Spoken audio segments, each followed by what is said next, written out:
My name is Chantel from Kalamazoo, Michigan. We've come to Lesson 3, Monuments of His Grace.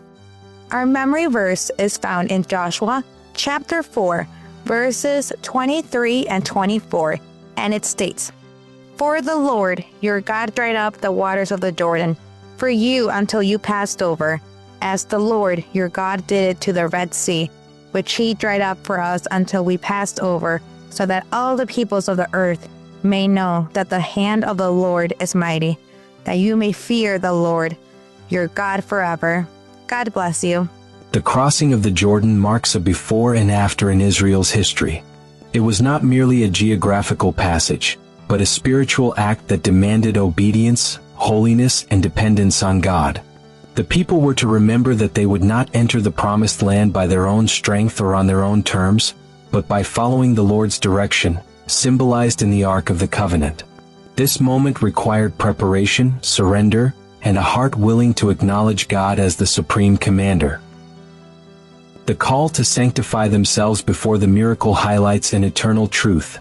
When God is about to perform great works among His people, He first expects them to consecrate themselves. The act of purification was not an empty ritual but the expression of a renewed commitment to the God who had delivered them from Egypt.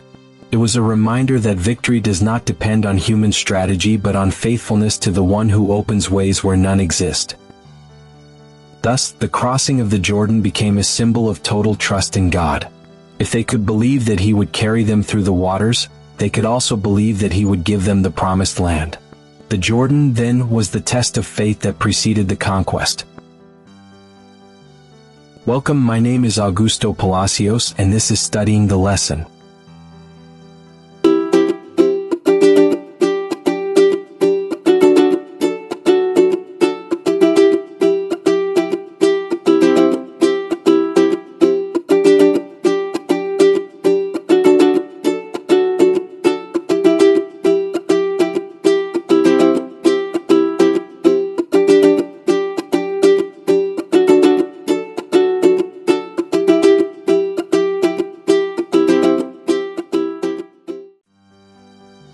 Sunday, October 12th.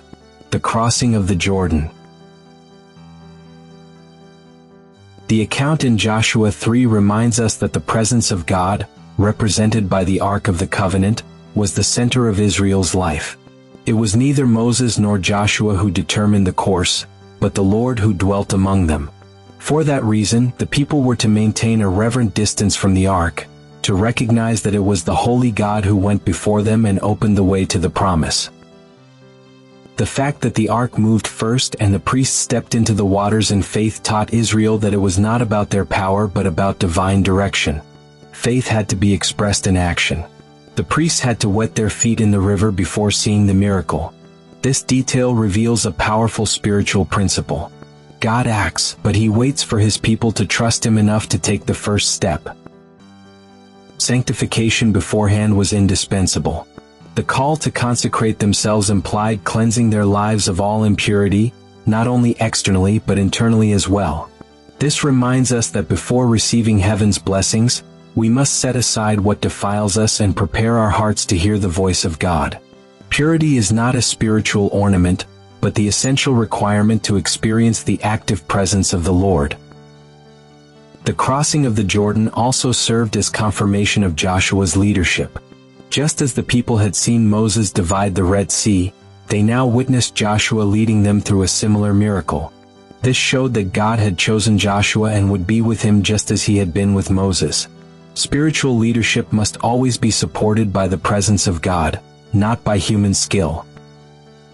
When the waters of the Jordan stopped flowing, the people crossed on dry ground. That mighty act was a declaration that the same God who had brought them out of Egypt was now leading them into Canaan. The God who opened the sea also stopped the river. It was a sign that the promises made to Abraham, Isaac, and Jacob were being fulfilled, and that the Lord never forgets His covenant. This event also confronted human self-sufficiency.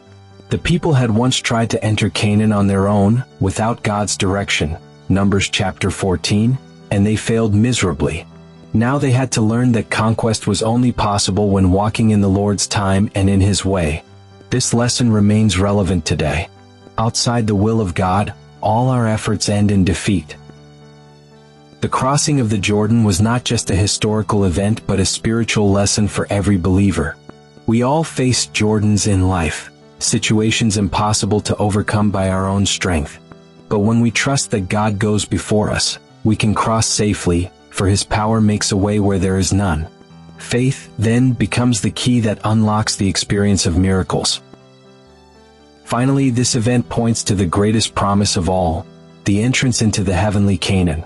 Just as Israel crossed the Jordan toward their earthly inheritance, the redeemed will one day cross the waters of this world toward the eternal inheritance. That hope invites us to live in holiness, to consecrate ourselves daily, and to follow the Lord in faith, trusting that He will lead us to the land He has promised. Follow me on Facebook, Instagram, Threads, and X. Sunday to Friday you'll find 2 daily questions posted at 2 p.m. and 8 p.m., designed to help us reinforce what we learn and open space for dialogue. Your comments are valuable and always enrich our study. Join the conversation and share your insights with our community.